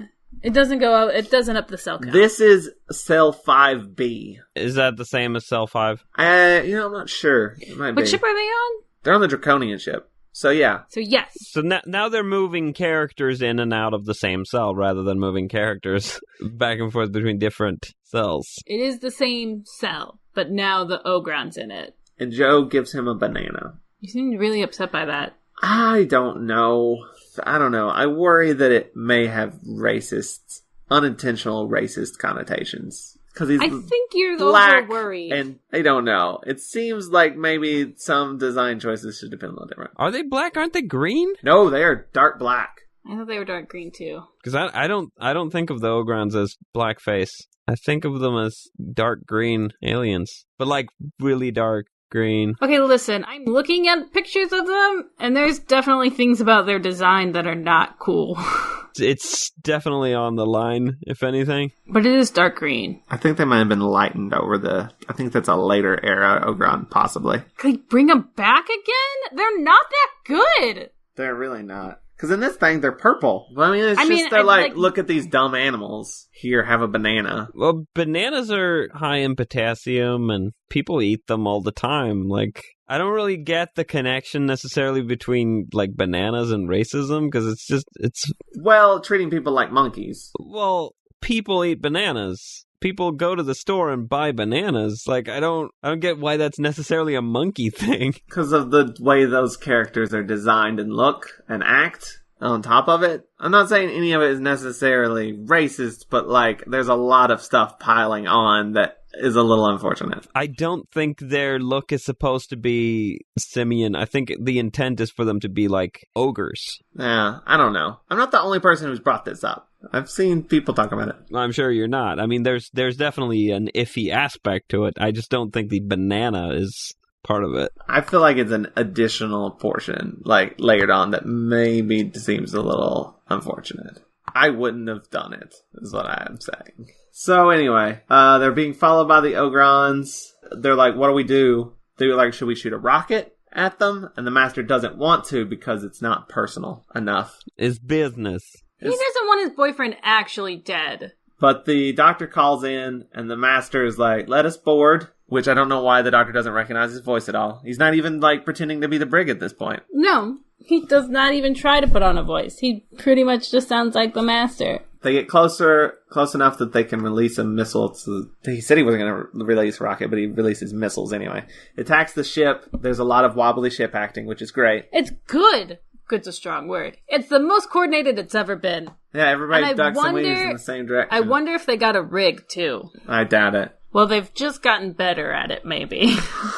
Yeah, no, that's not a rig. They're just leaning back and forth. I meant for the camera. Because the movement, I don't know if did it like in post or if they like... But they might just have stuck the camera on a rod and swung it back and forth. Yeah. For the first time, I feel like the camera movement synced up with the acting. Yeah, but then there's one shot where an Ogron falls in the opposite direction of where the... He falls the wrong way. So besides that one guy who fucked it up, and the scenes where like there's a big group of people, because normally they've done it before where they like tilt the camera or whatever, and everyone will kind of lean, and like some people are half committed to it. There's a couple of scenes where it's happening where I'm like, everyone in this scene's really committed. Yeah, for the first time, it seems like the acting and the camera movement are actually synced, except for that one Ogron. I think he falls on a lever and the Ogron gets out of the cell. Possibly. Oh, yeah. Attacks the doctor. But the doctor bests him and the Draconian tie up the Ogron. While this is happening, the other Ogrons have boarded the ship. And they grab Joe. And then a shootout starts happening. And the doctor is just straight up shooting at the Ogrons. Did this upset you? It's the second time he's actually straight up murdered Ogrons before with a gun in Day of the Daleks. I just guess he just really hates Ogrons. Which, who can blame him? They're not great characters. They're not characters. They're non-entities. Well, Joe is taken away. By? The Ogrons. Okay. Taken onto their ship. Oh, and then they leave, but the door is open. The locking bay is open. Yeah. So, like, the doctor has to struggle his way to close the door before they get sucked into space. They do a little old lean and breathe, Doctor and a Draconian. Against the railing, you gotta have them railing. It's a spaceship. Gotta have railings. Railings are a very important part of spaceships. You ever see Space Mutiny? Full of railings. So, there's another Earth ship coming, and the doctor talks to them and says, like, we've been attacked by the Ogrons and stuff, and they're like, we don't care, you're under arrest. See, the ship is it's a big ship. It looks like it's made of some sort of a caulking gun, or no, like a I think that's what Chris Cherry said. Or something like that, or like a tube that's contained something that you're supposed to push out through a thing, like it had like spackle or something in it. They get taken back to Earth, where they're going to meet up with the president again and the general. And the president's like, I need proof of all this stuff you're saying. The doctor's like, I'd need to investigate to get proof. And she's like, okay, cool, you have the proof. I'll let you go investigate. But the general is like, no, I won't have this. And then the Draconian and the general argue a whole bunch. And then they finally like say what happened. There's just basically a big misunderstanding that led to this whole thing, which is not the whole thing. Well, I mean, there was an initial misunderstanding specifically with this general. Yeah. And this Draconian. Where the Draconian, they were supposed to meet up to discuss something. It was like their first time or whatever. The general attacked the Draconians because they brought their battle cruiser. And they're like, oh shit, they've come to attack us. There was not supposed to be any weapons. And the Draconian was like, yeah, we travel around in battle cruisers. That's like what we do, but the weapons thing was empty. There was no weapons. We were unarmed, but in a battle cruiser. The general is like, oh. Sorry. Oh, I'm sorry. My bad. I was kind of a dick. I'm sorry about that. Let's team up. Like, it got smoothed over far quicker than I thought it would. It was kind of like, this is episode 5. Let's make up. So they do. And he's like, not only do I apologize, I will help lead this investigation to find the proof that the Ogrons are doing all this and the Master. Because at this point, you have like both of the world leaders who are like, yeah, that's clearly what happened. But like the people of like the Earth people and the Draconian people are like, fuck those guys. Let's go to war. And like, even if like the president came down and was like, cool, they'd be like, no, let's go to war. So it's really the like people who are pressuring these like leaders into starting the war, and they're very reluctant about it. And at this point are even like, oh yeah, that's clearly a situation, but we need something to bring back to the people, or else like they will just start the war without us. So the Master has taken Joe to the Ogron's home planet, which is a quarry, because that's what you do. And we go to the Master's little home on the Ogron planet. His evil lair. It's a work in progress, it looks like. The doctor's TARDIS is there. And then he tries to hypnotize Joe, but Joe starts saying nursery rhymes. She's like, I will not be fooled again. Yeah, she figured out how to not be hypnotized because fuck that. Yeah, she's filling her head with nonsense, is what she says, in order to block out input. And so the Master's like, well, you can block that, but you can't block this, and turns on the hypnotic sound that makes the Master into a Drashig. And that is the cliffhanger. Well, I mean, she sees him as a trash chute. That's not a great cliffhanger either. Because it's like, we know he's just the master. Like, We're not scared. Yeah, it's just basically like he's doing a magic trick. It's like, is this your card?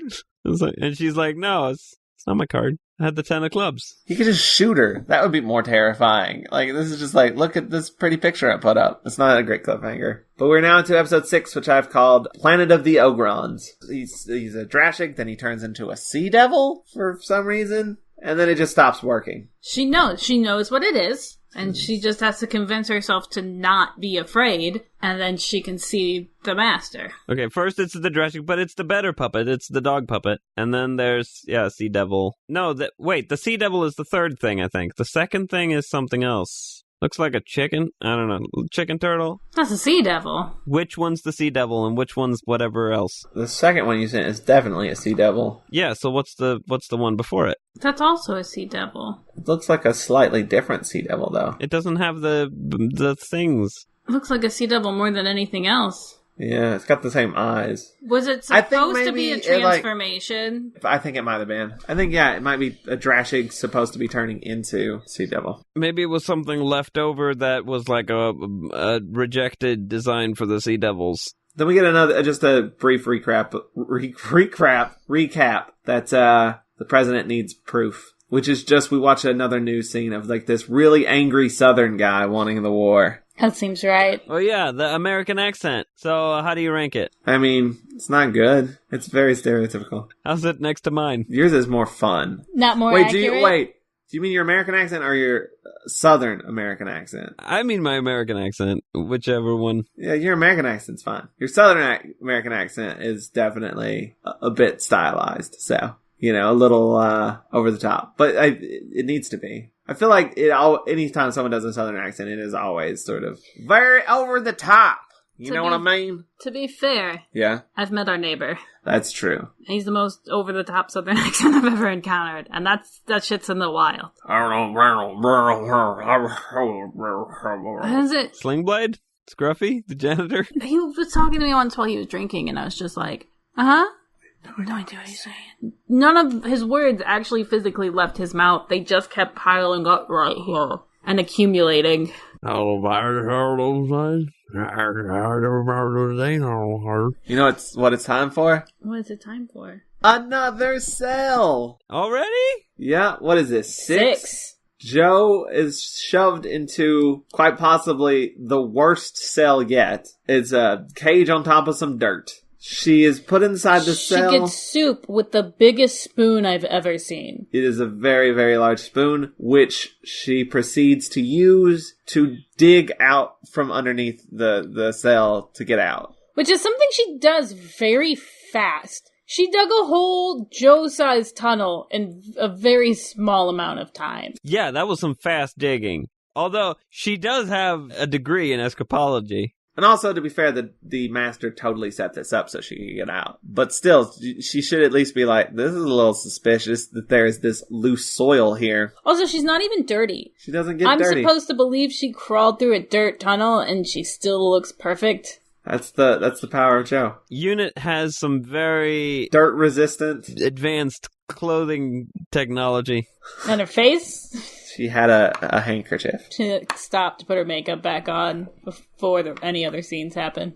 So the doctor and everybody's they're flying to the planet of the Ogrons, where they are attacked, and they have to fix the ship, which requires the doctor to once again go outside the ship and fix things while on a string. It's way more obvious in this one, I think, than the last one. I thought it was supposed to be there. Like a lead? Yeah, I mean, the string that you see is like you're supposed to see it because he's supposed to be tethered to the ship. Well, there's two strings. There's one that's almost invisible, and there's one that's supposed to be visible. Yeah, but I feel like the one that you were pointing out, like, well, I can see that. I was like, that's a prop.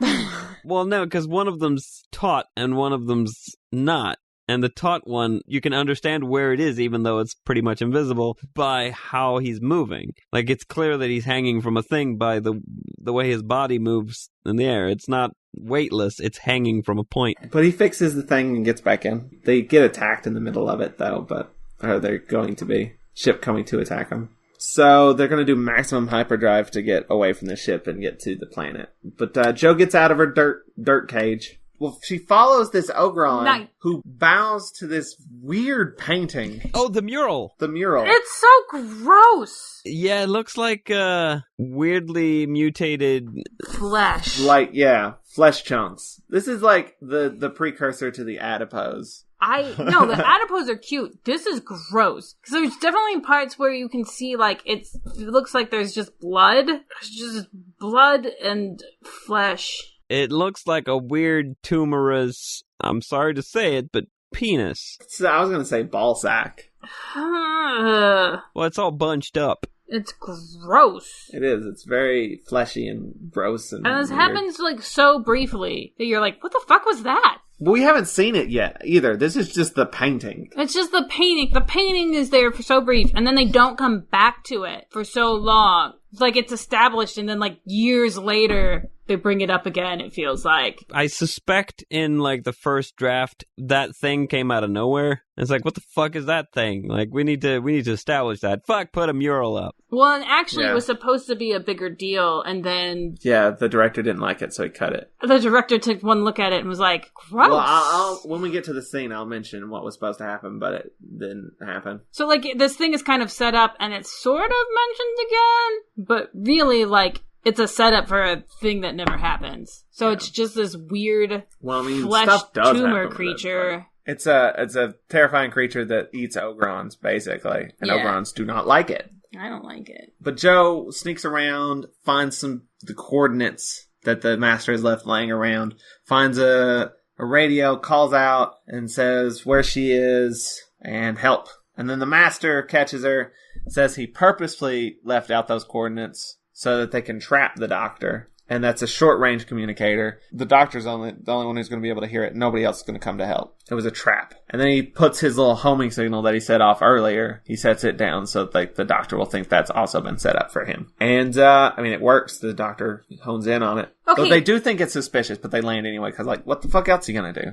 Here's the other thing. They put Joe back in the cell. Like, yeah, I made that super easy so you would get out. But then they put her back in the same cell. Yeah, but they put an Ogron on guard. I mean, that's They still specifically say that. dirt, though. Yeah, but they specifically say, now keep an eye on her this time. They covered their bases there. The doctor and everybody lands on the planet. There's like some, like, the ship's overheating and bullshit, but, it's just padding. They land, they're trying to go around and find it. They are followed by Ogrons. There's an Ogron shootout, and then we see the fleshy thing for real. It shows up, and, like, the Ogrons scatter because they're afraid of it. And the doctor's like, yeah, it's their, like, natural predator or some shit, because I know things. Then the Ogron comes into the master. The master gets mad at the Ogrons for being panicky. But they're like, this is a fucking giant fucking flesh Tumor tube monster. But then another ship lands. We don't know what it is. But the doctor gets a premonition. It's the Daleks. He knows it's going to be the Daleks. Well, I mean, we've seen the shirt. Yeah, but I didn't pick up on that. Well, I did. It says, I'm with Dalek, and there's an arrow pointing to the side. The master walks over this crest. He goes out to confront the doctor since the Ogron's fucked up. And he says, I've shown up with some old friends. And boom! Daleks. There are Daleks! I was legit shocked when that happened. I was too. I did not see it coming. They had been out of it long enough, too, that I was like, Daleks! Because that's the problem with the Daleks. Is that, like, they'll go away for a little bit, and then someone will be like, oh shit, do you remember how much everyone loves the Daleks? We should use them again. And then they use them a lot, and then everyone's like, Daleks aren't even scary, they just look like salt and pepper shakers, like, you can just push them around, and then they go away for a really long time, and then when they show back up, you're like, oh shit, it's a Dalek! Like, you have to not overuse them in order for them to be effective. It has just now been long enough from the last time they were overused that I was like, oh no! The last time there were Daleks was the last time there were Ogrons, right? Yeah. Well, I mean, there was a Ogron briefly in Carnival of Monsters. Yeah, it doesn't count. The doctor gets put in Joe's cell, and so does the general and the draconian guy. Joe has stolen the master's fear doohickey. She gives it to the doctor, and he adjusts it. So I guess it'll work on the Ogrons and not humans and other people. Because the Ogrons do seem to be immune to it. We also get a brief scene of the Master talking to the Daleks and just being like, listen, I'm starting this war for you guys. It's going to be great. All I ask for is after the war is over, I get Earth. That's fair. Why does he want the Earth so bad? I'll tell you why he wants the Earth so bad. Pizza. Because the Doctor loves it and not him. Okay, that's a good point. He's so obsessed with the Earth and doesn't return his calls anymore.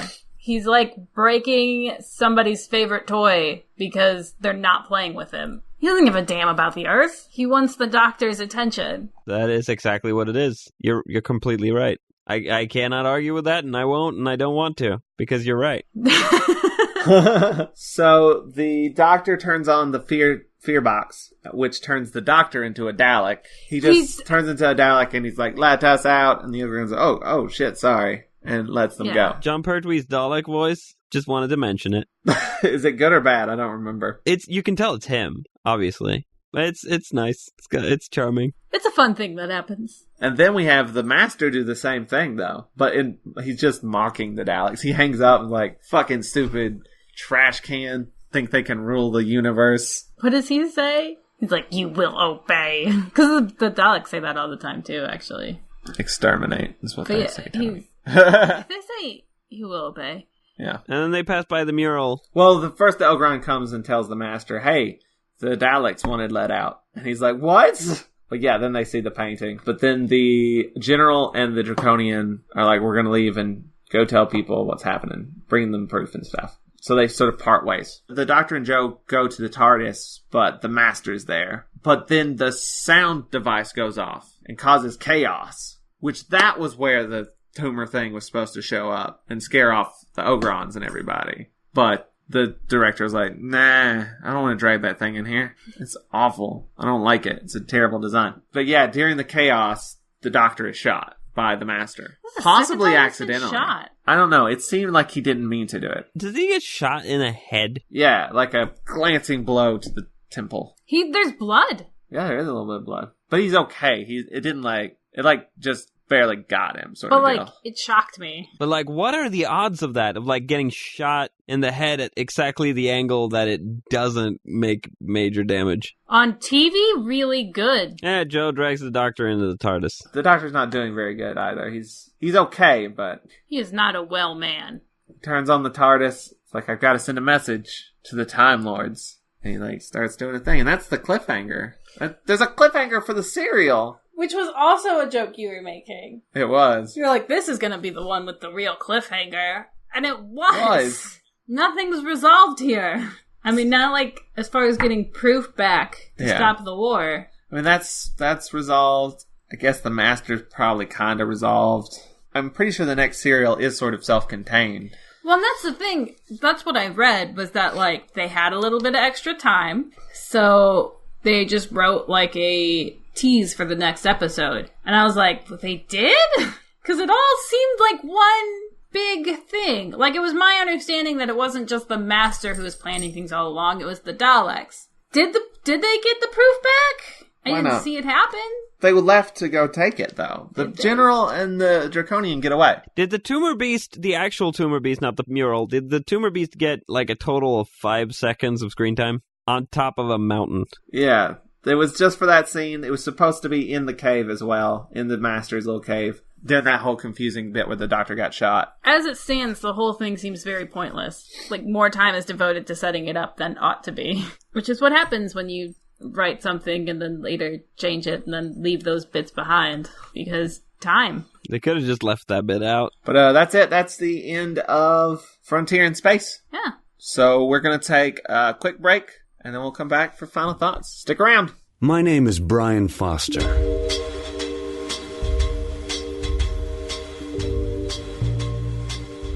Everything you know is wrong. Got that? Now, the reason that I'm calling is because I have begun to suspect you don't have any ladybugs in your freezer. Hey cuz, Roy here. So about your car. The darkness was never empty.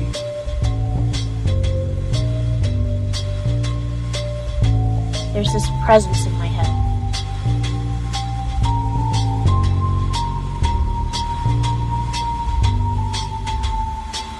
I'm pretty sure that the book was confiscated by cats.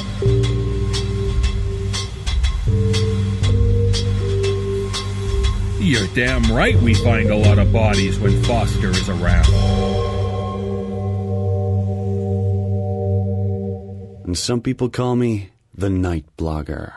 And we're back. We're back? You know what that means, right? My nap time's over? Yeah, your nap. Wake up, because it's time for Final Thoughts. I really, really like this cereal, and it's got some glaring flaws. But those glaring flaws are not a big deal because I love this cereal. First of all, the reason why I picked this cereal is because it's got In Space in the title. If it's got In Space in the title, I'm in. Well, Colony in Space? Big letdown. So, In Space, I'm in. That doesn't mean necessarily I'm going to like it, but in this case I did. As a setting, I find space to be, conceptually, I'm like, yes! And then I might get super disappointed a lot of the time, because it's like, oh, space, oh, right, it's boring. But, like, conceptually, just as an idea, space, like, I'm in. So, I'm into stuff that, like, takes place on various spaceships and space stations and planets and stuff. And we had spaceships and we had planets. We didn't have space stations, but we did have the moon, exactly. We did have a station on the moon, so that sort of counts. So, setting-wise, I'm in. It's got a lot of people getting locked in cells over and over again, which is ridiculous and generally a waste of time. But because they had great bits in those cells, like whenever people got put in a cell, they took the time to actually write like a little bit, something funny to do in the cell, and that made it work somehow. And the sets were great, the costumes were great, the makeup was some of the best prosthetics we've seen so far, if not the best so far. I thought the design of those draconians was it worked. The design of the Ogrons, debatable, but they're Ogrons. What are you gonna do? They do look a little bit better than their first appearance. Yeah, it seemed like the production value seemed to be higher than it's been. The way that you'd expect the three doctors to be of higher production value. This was, and that wasn't. I'm hoping this is the beginning of like a string of episodes with decent production value, but I'm not counting on it because, they might have blown a lot of budget on this cereal. Yeah, I mean, I really like this cereal. It's got a lot of good stuff. It's got some structural issues. It's got some misplaced cliffhangers. It's got some jail cells being a bit overused, and it's got villains who are humans who are incredibly stupid and just won't listen to reason, which, generally I'm like, that puts me off anything, but this works. As a whole, I enjoyed this cereal greatly. It was a lot of fun, and it holds up, I think, even though it's got all these glaring flaws and structural problems and conceptual issues and bad scene ideas and everything that shouldn't work. I like the cereal. That's my final thoughts, probably. My final thoughts are very similar to Vince's final thoughts. I will always love when any show will take a moment to, slow down and, hey, that plot that's happening? Hang on a minute. Let's just have a little character moment. Let's just have two characters, having a chat and feeling like they're just sort of hanging out. And there was a lot of that because we kept going to prisons. We kept going to different cells. Final count was what, 6? Yes, 6. 6 different cells in total. And one of those cells they kept going back to over and over and over again. I really feel like we have been in a really good string of serials that have just been good. I would say from the Time Monster, maybe more than that. And if not good, enjoyable. Definitely this one we've had something like a marked improvement in production quality. And it's been fun. Because sometimes you'll get one where you're like, this has all of the pieces of a Doctor Who story, and it's written well enough, but I'm bored. I think we've been really good since we've gotten a handle on Jo. It's been nice. Now that she has more of a personality. I mean, she started with the personality, but sometimes a different writer gets her and it's just I don't know, she brings everyone tea, and that's all she really does this episode. When she's being written like a person, her and the Doctor have really good chemistry, and they have a really good back and forth, and it's fun to watch. It's fun to watch them interact. She does get infantilized a bit every once in a while, which is a bit frustrating when she's given nuance and when she's given bits. That's good. Yeah, and when she's allowed to be sarcastic. Definitely can't say enough about sets were awesome. Spaceships looked like, they felt like spaceships when you were watching them.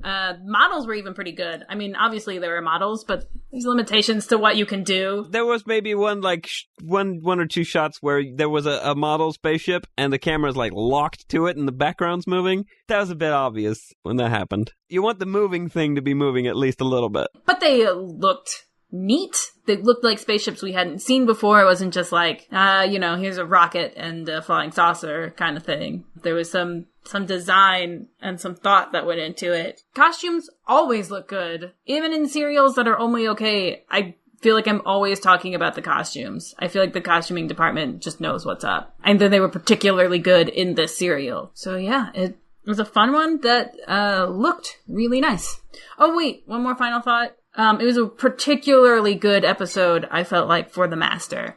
And it's a bummer that it's his last one. Yeah. I feel like his character has, like, not that it hasn't been fun from the beginning, but, like, his particular character trope is one that really works when it's personal. Mm-hmm. And, like, he's been around long enough that, like, him and Joe have a history. And, like, we always knew, like, him and the Doctor had a history, but, like, now we have all that history. Like, we know all the things they've been through, so, like, when him and Joe are, like, confronting each other and there's, like, this sort of... Where she's like, I won't be... Where she's like, fuck you, and the Master's just kind of playing around. Like, he thinks it's hilarious, and she's just, like, totally done with him. The more history there is, like, the more fun that dynamic gets. It's a bummer. We won't see him. I mean, I know we'll get the Master, and I feel like for a while, the Master has, like, a very...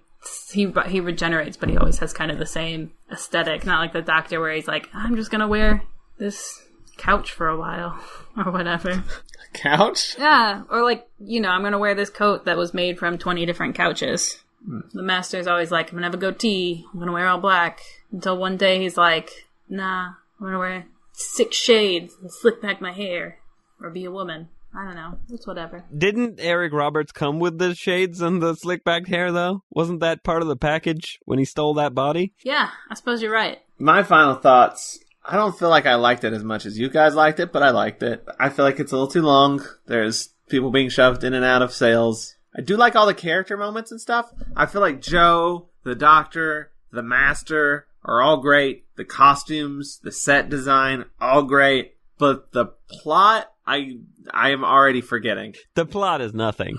That's fair enough. I ignored the plot. The plot is not the strong suit of this serial. It's everything else that works. Yeah, there's like a lot of space politics going on, which I find kind of boring. Like, Curse of Paladin did space politics, but it was interesting. This does space politics, and it's just like, I don't care. But it looked great, and there was great character moments, but it's definitely not as good as Carnival of Monsters or Curse of Paladin. I even prefer Three Doctors. Okay. I think the Three Doctors was more fun than this. But this looked good. It did, like I said, it's not like a serial I'd be like, skip it or anything. It's not like Colony in Space bad or anything. I don't even think it's bad. I think it's good. It's just, it's not as good as some ones we've had recently. That's fair. It's solid. Yeah, it's solid. I am really bummed that it's the last Master serial, too. Really good, cool thing was that we had a cliffhanger at the end of the serial, which doesn't happen that often. No, it legitimately startled me. Kudos to that. I think that's really cool. Yeah, that's happened a few times, but not often. Very rarely. I don't think it's happened since we started 3. I mean, like, there was definitely an arc with him repairing his TARDIS and all that. Yeah, there's arcs, but there wasn't, like, I don't think there was, like, any direct, like, oh, shit, we gotta watch the next serial, what happens from here, sort of thing, like this one has. But yeah, I feel like this is the first one that's, like, directly leading into the next serial. Like, there was definitely that one episode where the Time Lords gave him the piece back. I feel like we had that in, like, the first and the second Doctor. A lot of the serials would end and we'd have the cliffhanger, like, the end of it. Pick up the beginning of the next one. And it wasn't always that much. Planet. It would just be like the very end of like, what's out the window? Snow? Yeah. Guess we're gonna be a snow episode next time. This definitely seems more than that. It feels less like a connecting the previous serial to the next serial and more like this is gonna be kind of a continuation of this serial. So I'm excited about it. I like that it got me excited about the next serial. Yeah. Overall, I liked the episode. It didn't blow me away. But I enjoyed it. It was fun. Sounds good. I think it's a lot of design and moments outweighing bad plot for me. It could have happened a bit faster. Fair enough. Yeah, I liked it. Fair enough. Also, we went to a moon prison for like an entire episode, and that was like the least exciting part of the entire thing. Also, it just happens. You're like, here are all these secondary characters that live here on the moon prison. Anyway, say goodbye to all these secondary characters that live here on the moon prison. And will never show up again or be mentioned. We don't know what happened to Patel or the professor or anything. Nope. So, we don't care about them anymore. They were in episode 3. Anyway, you want to do plugs? Yeah. Vince, anything you want to plug? Occasional music tends to pop up on SoundCloud and Bandcamp. I'm Vincent E.L. on both of those. Very rarely do I post anything to YouTube these days, but it might happen. Swinglish on there. Twitter, Vincent E.L. I occasionally post what I've created, or I occasionally make a comment. Sometimes it's a joke, sometimes it's a serious point about the state of the world, and sometimes it's just a concise formulation of a thought that I have. Other than that, I don't know that I have anything specific to plug at this point. I mean, there's a project that we've been trying to work on for a very long time that I've been really wanting to focus more on, and it's moving forward right now, so we might have something coming on that. I don't know if it's ready to be talked about yet, but it's something that we're working on. I would hold off on that. But there's something coming. Yeah, it's a thing. It's definitely a thing. It might even be a thing in space. That is possible. So look out for that. Look out for a thing in space. Yeah, that's a thing to look out for in space. I might do live streams of stuff at some point if I can figure out how to do it right. Cool. If you like this episode, you can check out more on Watch-A-Rassilon.com. And be sure to rate and comment on our iTunes. It would really help us out. If you'd like to help us out even more, you can go to watcherassilon.com/support. And there you will find a link to our Patreon page, which you can get to just by going to patreon.com/watchathon. There you can donate a monthly amount to get all kinds of rewards, like uncut video of the podcast records, day early episodes, and live streams of us watching the episodes. Vince joins us in on those. Occasionally, generally, sometimes. If I'm awake. So you can chat with us while we watch the episodes. With the live streams, we've started to do a thing, and we plan to do it more, where we will post on our Patreon, on like our $1 thing, something that you can get a link to, where we'll have so many links to give away to patrons at any level, which I think is something we're going to do through the $1 to get access to the Patreon stream. And we'll do like a contest every once in so often of like whoever likes that post. We'll get entered into a contest to like get access to a live stream. Yeah, so there'll be so many spots available to patrons at lower levels. Also on our support page is a link to our Amazon wishlist where you can sponsor an episode of the podcast by purchasing the corresponding serial on DVD for us. We'll mention you in the podcast and put your name on our Friends of Rassilon page. Speaking of, special thanks again to Matt Golden for sponsoring this episode. Hey, thanks, Matt. You can follow him on Tumblr at mgoldentumbles.tumblr.com. That's Tumbles without an E because it's Tumblr. Tune in next time when we talk about Planet of the Daleks. Are you going to Skaro? I guess so. Are you recording live from Skaro? Yeah. Yes. We're going straight there. We're going to set up the mic. Maybe we might have a booth where we sell t-shirts. Cool. You going to have any Daleks on? We'll talk. We'll see. I think if you go, it's like, no. Probably safest. You don't want to put a Dalek. You don't want to give a Dalek a platform. Yeah, that didn't work well last time you had a Dalek on. Anyway, thanks for listening. Keep calm and Rassilon. I love you. And don't burn down the kitchen. Do not fail at Daleks indeed, you stupid tin boxes. This has been a broadcast of the ESO Network, your station for all things geek. Classic, current, and beyond. Be part of the crew at ESONetwork.com.